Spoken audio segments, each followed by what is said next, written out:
Okay, so it's lovely to be here. I'm Rachel Winter. I'm a psychiatrist in Leicester. I also work as a lecturer, a clinical lecturer at Leicester Medical School, and I lecture on the foundation year here. So it's our kind of year zero, that we have a 6-year medical degree, which includes the foundation year for students from a less advantaged or widening participation background. And I lecture students on that course. So Sarah, if you can do the slide for me. I'm going to talk to you a little bit today about why I'm here, I guess why I wanted to come and talk to you in terms of the mental health workforce and recruitment crisis that we currently have. What I think students know or maybe don't know about working in mental health, and certainly that's somewhat influenced by my own experience, which I'll come on and talk a bit about. I wanted to talk as well about Medicine Calling, which is a project that I run with Sarah, trying to educate and inspire young people to consider a career in mental health. And then I was going to spend a little bit of time just talking about some of the different careers in mental health, because I think there's a lot of terms that get used interchangeably, and students generally don't have much knowledge about what different careers in mental health field involve, and I suspect that teachers may not either. And when you're trying to give students advice about what they might want to do with their future careers, having as much information as possible is surely going to be helpful. And then I'll hand over to Sarah, who'll talk a little bit about different routes into different careers and some top tips for how to support your students. So in terms of our mental workforce at the moment, I guess I have both a professional and personal kind of interest in making sure that we have a future mental health workforce that is both fit for purpose and has enough people working in it to meet demand. So we definitely have a crisis at the moment. About 25% of all health activity in the NHS is mental health related. So it's a huge proportion of everything that we do with doctors and nurses and other healthcare professionals is mental health related. But despite that, we don't have enough people working in the mental health field. There's about 1 in 10 consultant psychiatrist posts that are unfilled. We've got about 10% fewer mental health nurses now than we had 10 years ago. And I would probably argue we need 10% more than we had 10 years ago. So we're down quite a few. And as I've said, there's a huge demand for mental health services at the moment. Obviously, the pandemic has had a huge impact on that. I think one of the problems, certainly in psychiatry, in terms of doctors choosing or not choosing to go and work in psychiatry and in the mental health field, is that often we get students through the door at medical school who don't really know much about psychiatry, then less interested maybe in working in psychiatry, and they tend to kind of move through their medical career focusing on physical health and surgical activities rather than mental health.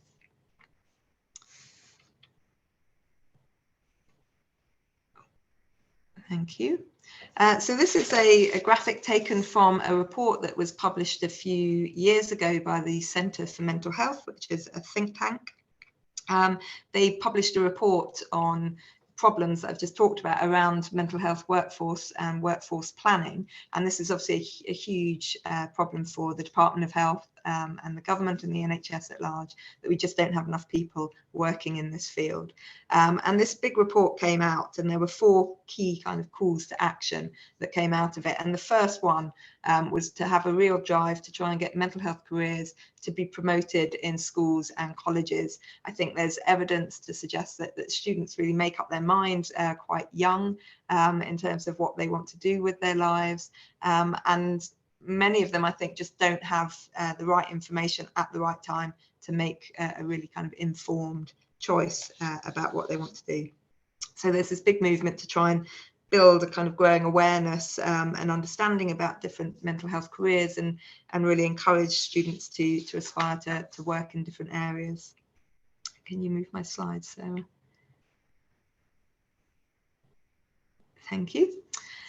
So that leads me on to talk a little bit about Medicine Calling. So Medicine Calling is a project that I set up about 5 years ago and now work with Sarah on. It's an initiative for young people who are considering a career in mental health. I initially set it up with another psychiatrist, and there are a team of psychiatrists and mental health nurses that I work with now to keep Medicine Calling going. So a little bit about me, I guess, and why I wanted to set Medicine Calling up in the first place. So I actually, when I finished school and did my A-levels, I studied psychology at university because I thought I wanted to be a psychologist. I thought I'd quite like to work with people with a mental illness.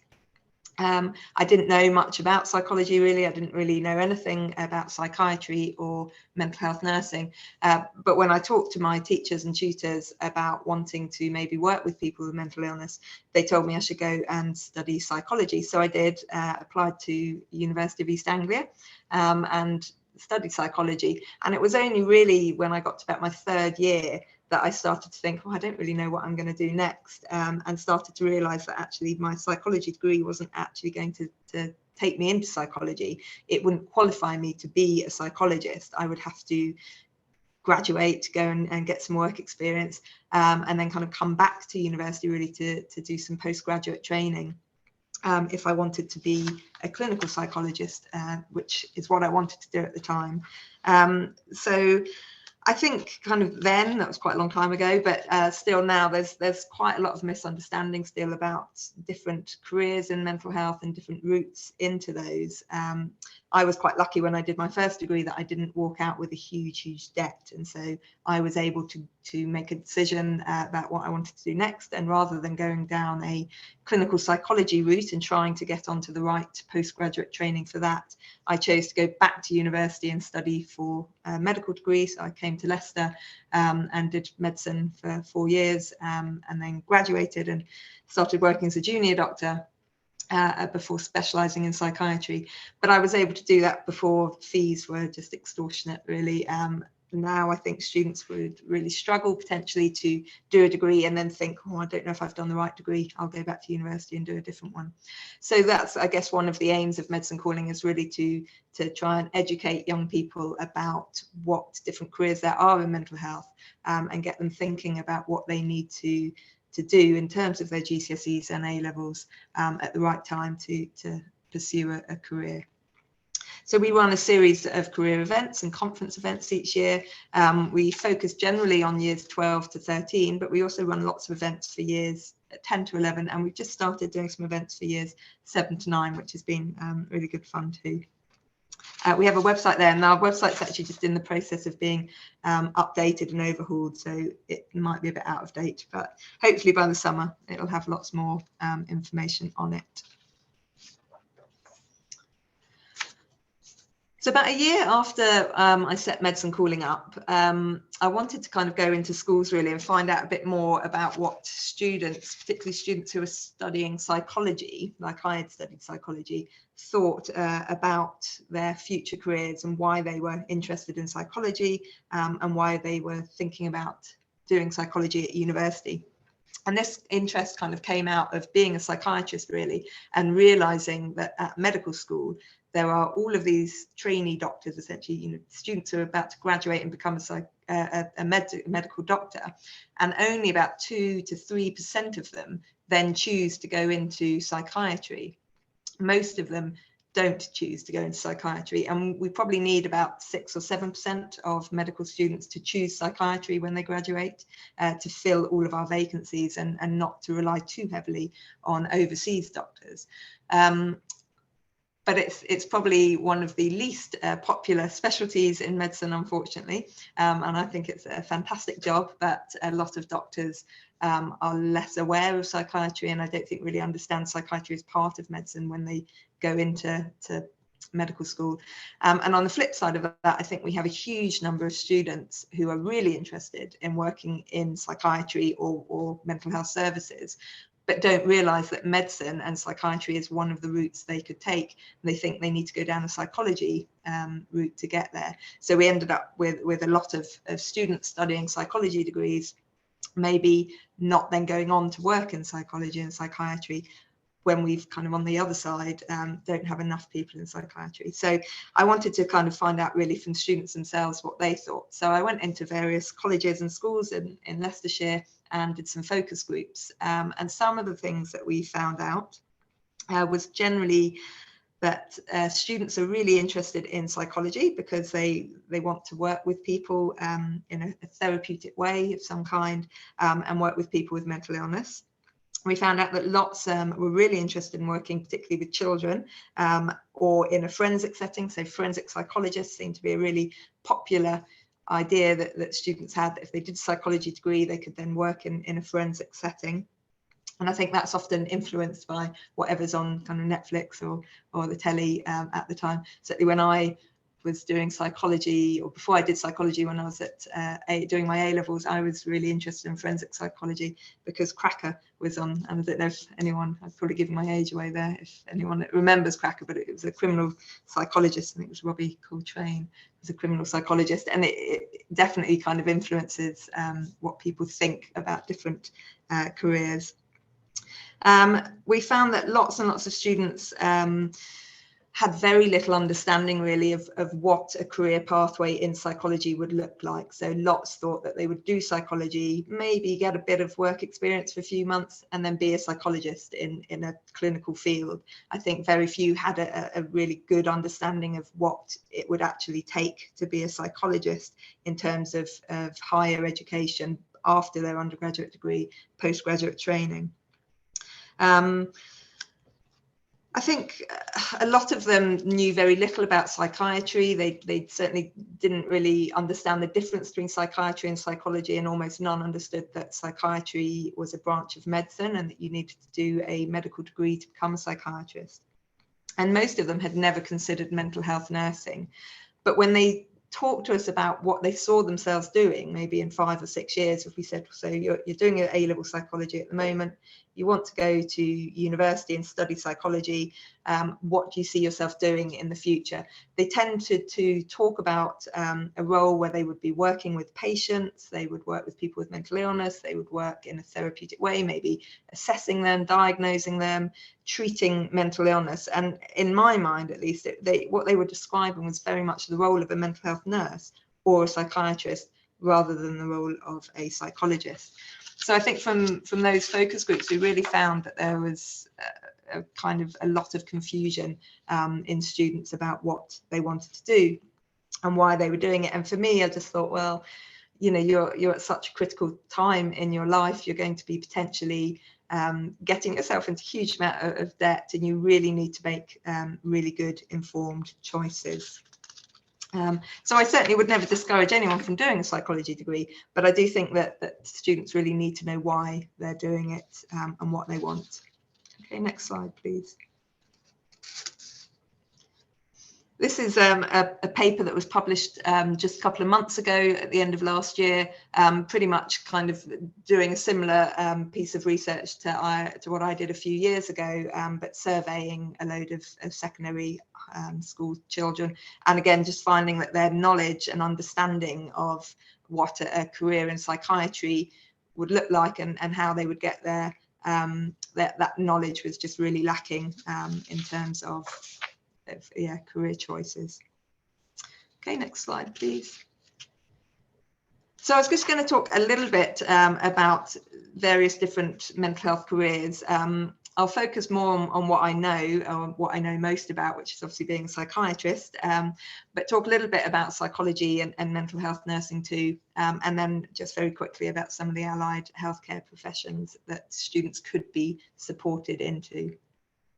So first off, psychology. So my experience is that most people in the general public, and even people in my own family, really don't know the difference between a psychologist and a psychiatrist. I had kind of various people in my family kind of very confused as to why I had gone to medical school, having done a psychology degree, if I was only going to work as a psychiatrist anyway, and they just didn't understand that a psychiatrist was a doctor and a psychologist is not a clinical doctor or a medical doctor. So I think that kind of these terms get used interchangeably in the public mind, and probably in school students' as well. But actually, they're very different jobs and have very different career pathways, as Sarah will come and talk about in a bit. So the British Psychological Society describes psychology as the scientific study of the mind and how it influences our behaviour, from communication to memory and thought and emotion. It's very much about understanding what makes people tick, and how this understanding can help us address many of the problems and issues in society today. It's very much an academic and scientific discipline. It's kind of a lot about research methods. Psychology degree teaches students about research methods and scientific methodology. It's about how we observe and study and measure and try to understand human behaviour. Most students who study psychology at university won't go on to work as a psychologist.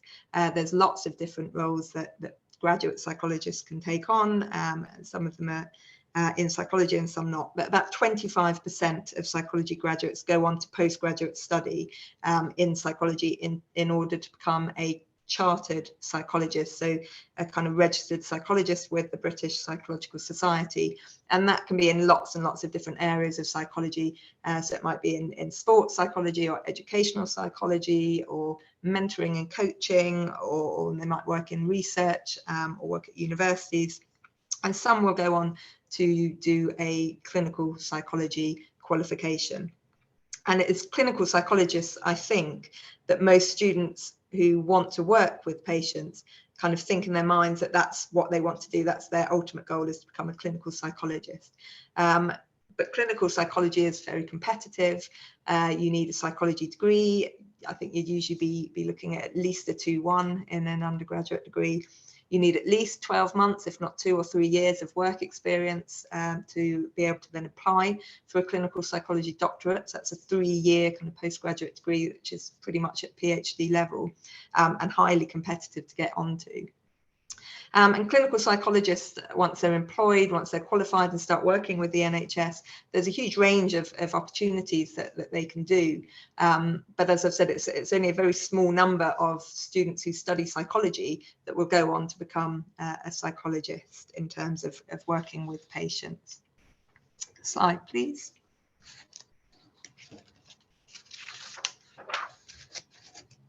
So a psychiatrist, on the other hand, is a doctor of medicine. So all psychiatrists have been to medical school. After graduating from medical school, doctors tend to spend about 2 years working as foundation year doctors, working in a variety of different settings. So we rotate around different hospital and community jobs, kind of trying out a little bit of medicine, a bit of psychiatry, maybe a bit of surgery. And then after those 2 years, doctors choose what they want to specialize in. So I chose to specialize in psychiatry, and it's another 6 years of training to do that. GPs take about 3 years further training. I think pediatricians take about 9 years. So lots of different kind of training pathways in medicine and surgery, and all slightly different. But what I've found is it's really important at this point to tell students that doctors are kind of training on the job, I suppose. They get paid as soon as you graduate from medical school and start working as a junior doctor. You are paid and paid quite well, and then you move up a pay scale as you keep training, a bit like the way kind of, I guess, teachers, newly qualified teachers, are paid obviously to teach whilst they maybe kind of rise through the ranks to maybe become head teacher. Students are sometimes, you kind of talk to them a little bit about this kind of 10 years of training to become a consultant, and they think that might all be kind of unpaid at university, but of course it's not. So for me in psychiatry, once I chose to specialise in psychiatry, I spent about 6 years working in lots of different subspecialties before choosing what type of psychiatrist I wanted to be. And again, I think it's really important for students to really understand the breadth of career that's available in mental health, but also kind of within each specialty within mental health. So as a psychiatrist, there's about 6 or 7 different types of psychiatrists. We have child and adolescent psychiatrists that I guess as teachers you're probably all aware of, in terms of CAMS and the massive demand on CAMS at the moment, and the massive need to get more people working in the service. We have adult psychiatrists, so those are people who work with adults of working age. Old age psychiatry, so I'm an old age psychiatrist. I work with adults over the age of 65, often with things like dementia diagnoses. But we also have learning disability psychiatrists and forensic psychiatrists, so lots and lots of different areas that you can work in. And generally, my job is to assess and investigate and diagnose and treat mental illness. I work with lots and lots of different professionals, so it's a great job for people who are really interested in team working and communication. And I work in a range of settings. So sometimes I work in hospitals, sometimes in the community, in different clinics. Psychiatrists tend to work in kind of custody suites in prisons and police stations. We also work in the emergency department often, and physical health hospitals, especially because there's a big interface between where kind of physical health and mental health meet. So I've spent time working in those environments. So it's really interesting, lots and lots of different varied patients that you see. Okay. I think there's a little short film to watch, which is only about 30 seconds long, but just to kind of explain a little bit more from psychiatrists themselves about what they love about their job. I think the best thing about being a psychiatrist is the impact that you have on the life of the patient and the lives of their families. And the reasons that I really liked it were because it's a very human specialty. It's all about people. So the patients we have are really interesting. That's one thing I love about psychiatry, that you never get bored. One of the things I really like about the breadth of psychiatry is that every patient is different. You can have 20 patients who all have depression, but each patient's story will be unique and each patient needs to be approached in a slightly different way. There's nothing more reassuring of your own life decisions than when you can see someone coming to you after, a few months of trying a treatment that you've recommended and their life is noticeably better. So it's a few of my colleagues in Leicester who I got in the pandemic to do some recording with and make a little video to try and kind of get students really thinking about the benefits of working in psychiatry and mental health. So mental health nursing, about 2 years ago, I guess, we really tried to expand medicine calling, so the recruitment project that Sarah and I run, to focus on mental health nursing too. And I think in my mind, mental health nursing is a bit kind of undersold. I think it's a really good career. And maybe if someone had said to me when I was 18, have you thought about mental health nursing? I might have been in a very different position now, and I might be very happy as a mental health nurse. Generally, obviously, nursing is a vocational degree. So on graduation, students have a qualification that gives them immediate entry to a job and a job working kind of on the shop floor, so to speak, working with patients. There are loads and loads of different career opportunities in nursing and lots of opportunity for progression. So I work with mental health nurses who have gone on to become leaders and nurse managers. I work with some who have become nurse prescribers. So once they've got their nursing qualification and worked for a few years, they've taken additional qualifications to be able to prescribe certain medications. And I work with some mental health nurses who are advanced practitioners, so they have kind of gone and done further qualifications, often paid for by the NHS and their employer, to become advanced practitioners, and so maybe kind of work at the level of a junior doctor and take on more and more responsibility.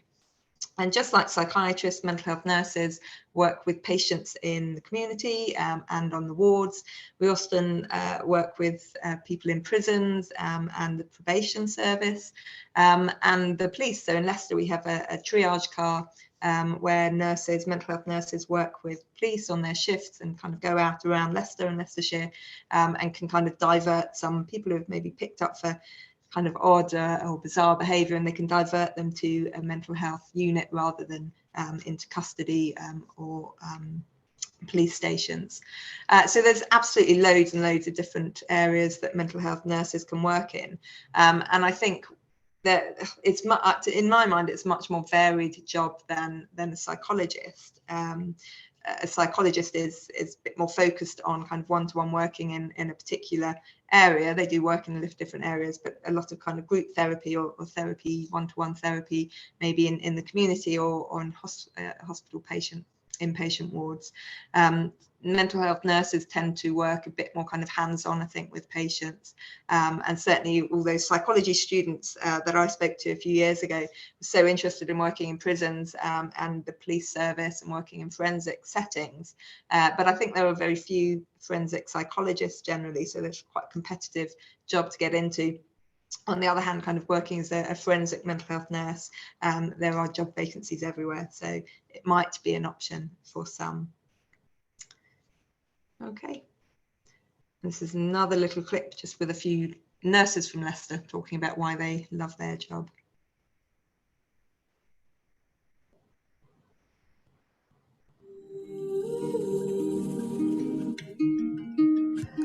You know, the best thing to me is meeting so many different people and having that protected time to sit and talk to them. That person is at the most, probably the worst point that they could probably be at. You're very frightened, very scared, and it's about offering a lot of reassurance. It's seeing someone get better. You know, that recovery is, you know, sort of what I sort of enjoy the most, really. No 2 days are the same, really. You don't know what's going to come in, and that variety just really keeps it fresh.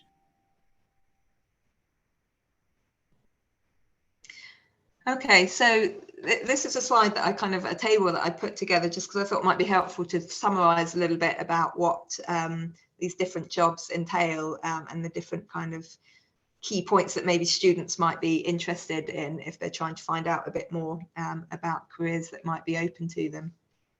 As I've said, Sarah will talk a little bit more about career routes, and obviously things like A-level choices and GCSE grades are really important in some of these decisions. But particularly, I think, in looking at psychology versus mental health nursing, just kind of making sure that students are aware of mental health nursing as an alternative to a psychology degree, if that is what they want to do, if they are very keen on becoming a psychologist because they want to work with patients with mental illness, maybe just kind of encouraging students to have a think about mental health nursing, find out a little bit more, and maybe kind of seeing some of the options in terms of being able to walk straight out of university with your debt into a job is quite nice. Having said that, though, I feel like I'm kind of bashing psychology a bit, and I'm not at all, because I absolutely loved my psychology degree, and I loved being at university studying psychology. I loved that a lot more than I did studying medicine. That was very hard work and had its challenges. But it kind of, I took a psychology degree at a time when I guess it was less important to really know exactly what you wanted to do with your life. And I just think students now really have to think hard about what they're going to do because of the cost associated with it. And it's our job, I guess, as their tutors or teachers to try and make sure they're making those right decisions, and to give them as much information as we can and to help them with that. Next slide, please. So lastly, just before I hand over to Sarah, I just wanted to kind of give a little shout out for allied health professions as well. I've obviously just talked about psychology, mental health nursing and psychiatry, but there's a huge number of allied healthcare professionals that I work with on a daily basis in mental health services. And these are all kind of careers that maybe students could consider if they're really interested in working with people with mental health problems, but maybe haven't really thought about maybe a dietitian role or a pharmacy role or speech and language therapist, because they don't see those as so related to mental health and mental illness. But each of these kind of professionals, they're kind of specialists within these roles that work specifically with mental health patients. So they're kind of all careers that maybe students could be suggested that they go and investigate if they really want to work in mental health, just to keep their options open. Okay, I'm going to hand over now. I think my voice is about to give up to Sarah.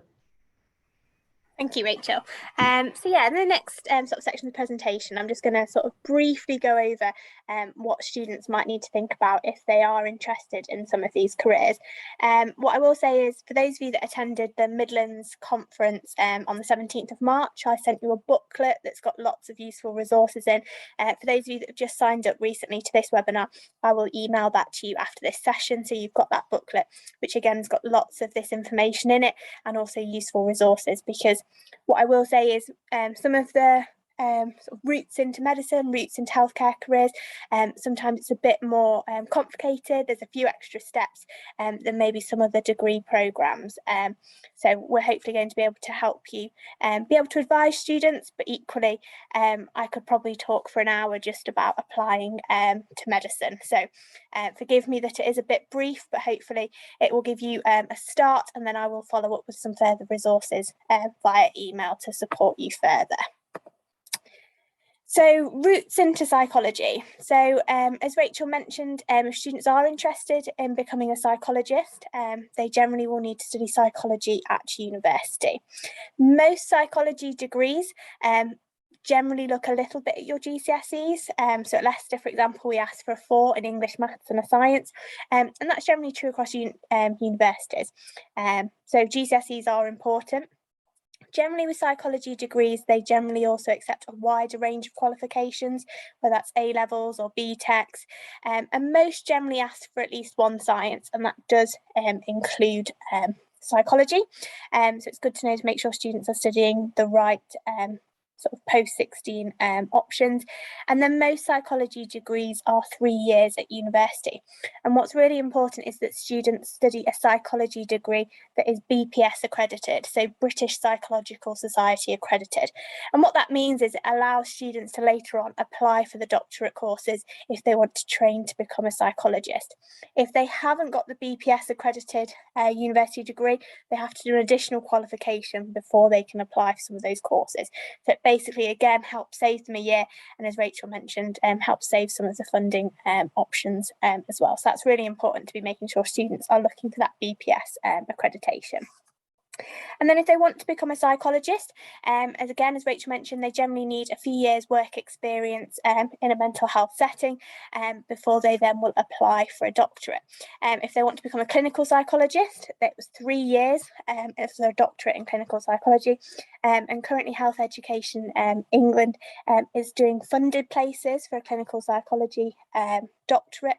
However, lots of other psychology doctorates, for example, forensic psychology, unfortunately, there isn't any funding available currently for students interested in those types of psychology courses. So again, it's about making aware of students about the different routes and actually the length of time, but equally, depending on what it is they're interested in doing, there may be further costs, which they will need to look into student finance support available for them to do that. But it's roughly about 6 years to become a qualified psychologist.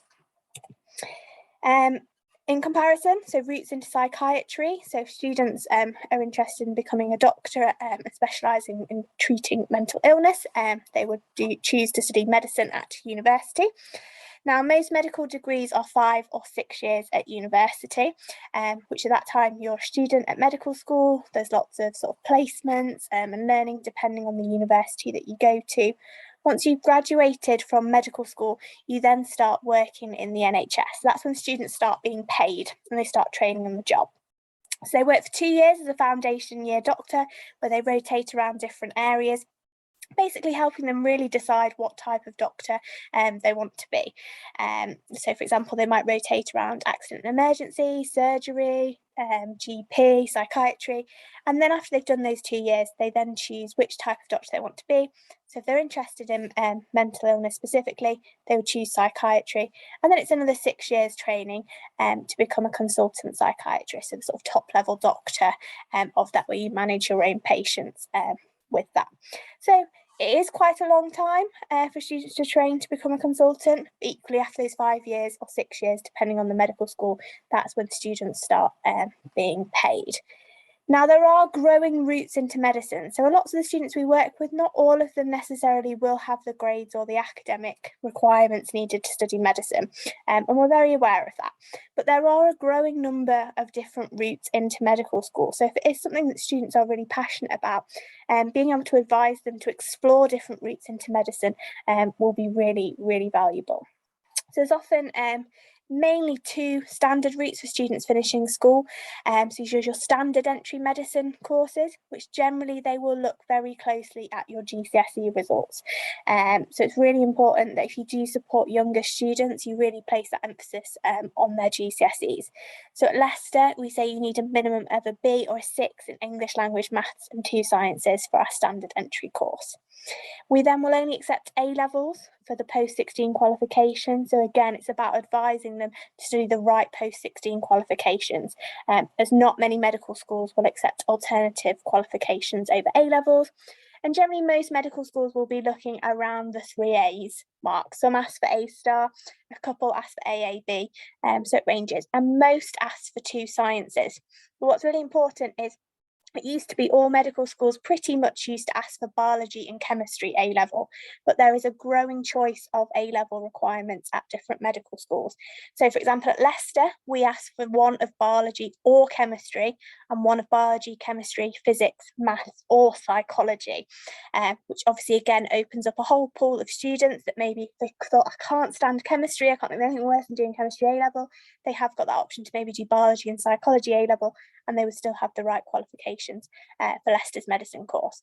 But again, it's about doing your research because each medical school will be slightly different. It's only Cambridge Medical School that asks for 3 sciences. So lots of students think you have to do maths to study medicine at university, and that really isn't the case. Not many medical schools ask for maths as the 3rd subject, and nearly all medical schools say the 3rd subject, they don't mind what it is, whether it's French, drama, geography, whatever it is, that student's going to get that high A-level grade. Then generally with medicine degrees, students have to take an admissions test. There's 2 admissions tests. There's either the UCAT, the University Clinical Aptitude Test, or the BMAT, the Biomedical Admissions Test, that most medical schools ask students to sit, which they usually sit this in the summer of year 12 / the autumn of year 13. And again, there's more information about the admissions tests in the document that I will send later. But medical schools will look at that, and often medical schools will have certain scores or requirements that they need in that test. So for example, at Leicester, we ask for the UCAT test, and we don't accept a situational judgment test band 4 score. So we wouldn't accept that. But usually all of that information about what universities accept is on their website. And again, it's bit annoying, but we all ask for slightly different things. So again, it's very much on the student to really do their research with that. And then they will need to pass an interview to show that they've got the passion and dedication to become a doctor. And that's because applying to medicine, as Rachel mentioned, it is quite competitive. So we want to be making sure we're hiring the best future doctors. But there are a growing number of courses called Medicine with a Foundation, or Gateway Year, as some universities will call them. So we have a programme at Leicester, and we have 35 places available on our Medicine with a Foundation year. So that's a 6-year course. Students who pass the foundation year, which generally most of them do, if they're passionate and committed to medicine, they generally do quite well, and then will progress into their 1st year of our standard entry medicine course. But you can see there the entry requirements for that are a bit lower. So the GCSEs, it's a minimum of a 5 in English language. A-levels, it's 3 Bs rather than 3 As, and again, the same subjects for our standard entry medicine. But we do also accept the BTEC in the Extended National Diploma in Applied Science. I think we're one of the only few medical schools that do accept the BTEC. So again, generally advising students, if they are interested in psychiatry, to do A-levels will probably be more beneficial. Again, they have to sit the UCAT test, and they don't accept an SJD band 4 score. And then again, students have to pass an interview. Now, this course is generally for students that maybe are a bit more underrepresented in medical schools. So they might live in an area where not many students have progressed on to higher education. They might have been eligible for free school meals at secondary school. So it's trying to broaden and diversify the medical profession. But there are about 17 medical schools that are starting to have foundation and gateway year courses, and this number is growing each year. All of them generally have slightly different entry requirements. So again, very much up to students to do their research to see if they are eligible. But that might be a really valuable route into medicine if they are slightly worried about those high entry requirements with getting into medical schools, knowing that there are alternative routes into medicine for them to explore. So that generally is the two main routes into medicine. There are lots of, some universities do degree transfers where you can transfer after a first year of maybe a biological sciences course. Some universities do graduate entry medicine. So for example, Warwick Medical School, you could have gone to university and done history and then come back and do medicine. But again, it's all about that. The student finance is slightly different and it will depend on individual circumstances. So again, if students can make that decision for their first degree, they are eligible for the student finance support. So again, these are probably the two main routes for students finishing school or college. Another route to consider for those interested in mental health nursing. So again, mental health nursing degrees generally will look a little bit at your GCSEs, but not in the same way as medicine. But again, they will generally ask for a 4 in English language maths, and some will also ask for that in a science. And that's because, again, you'll be having that communication skills with patients and that basic numeracy skills for being able to administer medication and things like that. Generally, mental health nursing courses, again, accept a wider range of qualifications, whether that's A-levels, usually with at least one science subject, and psychology is accepted as a science subject. BTECs, again, applied science, health and social care. We're still waiting for the University of Leicester to decide on T-levels, but it's very likely that lots of the healthcare courses will accept T-levels, as there is a specific healthcare T-level course, but we're just waiting for official approval on that, I believe, and I've not heard from that just yet. They again have to pass an interview. I'll talk a little bit more about that. And then they study nursing for 3 to 4 years at university, or there are a growing number of apprenticeships. But generally, most people study nursing at university. Now, unlike medicine or psychology, you often choose the type of nurse you want to be when you start your nursing degree. So you might choose adult nursing, children nursing, mental health nursing, learning disability nursing, or some universities are offering what we call a dual degree, where you choose adult or child with learning disability or with mental health nursing. So at Leicester, we have a 4-year mental health nursing course with leadership, where you can choose either adult and child with mental health nursing. And what that means is students have a growing choice of where they want to work, what they can get involved with, and jobs they can apply for after they've finished university. So again, something to think about and be aware of depending on what they're interested in. But then after those 3 or 4 years, they graduate, they start being paid, start working in the NHS. And as Rachel mentioned, there's lots of opportunities to take on additional qualifications or studies in order to progress up the ranks and take on more additional responsibility. Now, there are a growing number of apprenticeships for nursing. However, currently, generally a lot of those apprenticeships are available for people already working in the NHS, and it's often quite difficult for people not working in the NHS and maybe school leavers to apply for those. However, the government have kept saying for the last few years they are going to invest in the number of nursing apprenticeships. This number is going to grow, so it's definitely something to keep an eye on and keep sort of monitoring. With COVID, that all sort of went a bit quiet, so potentially there are going to be an increase in the apprenticeships. So if you've got students that, again, are not sure about university, not sure if that's the route for them, there are lots of apprenticeships in some of the healthcare, especially if they went and worked maybe as like healthcare assistant, developed that skills, and then later went on to apply for some of the apprenticeship opportunities that are available. So again, there are lots of routes into some of these careers and not always the standard route that you often think about.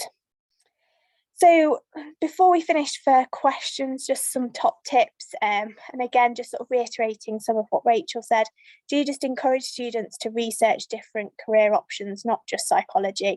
I also studied a psychology degree at university and I also really enjoyed it, but again, probably wasn't really fully aware of what psychology meant and what jobs it sort of led to. So just encourage them to really do their research.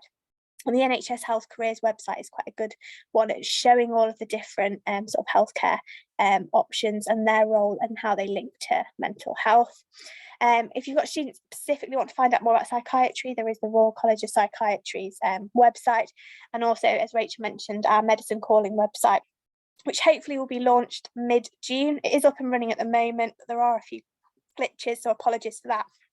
But it should be launching in June, and that will be a lot more comprehensive with some of the different career pathways, what students need to do, as well as events, and also there will be a section for teachers and advisors as well, so do keep an eye on that. Do encourage them to try and gain some work experience. Again, universities and apprenticeships are aware it's been extremely difficult with COVID-19, but hopefully over the next few months this is going to get much more easier for students as they start to open up some of the shadowing and work experience opportunities. And often the local mental health trusts are very different to the general big hospitals in cities. So in Leicester, LPT, Leicestershire Partnership Trust, students can apply there to do work experience rather than applying directly to like UHL, University Hospital Leicester, some of the bigger hospitals in Leicester to get that work experience. Similarly, as we're starting to open up with COVID now, again, contacting local residential nursing homes, doing volunteering.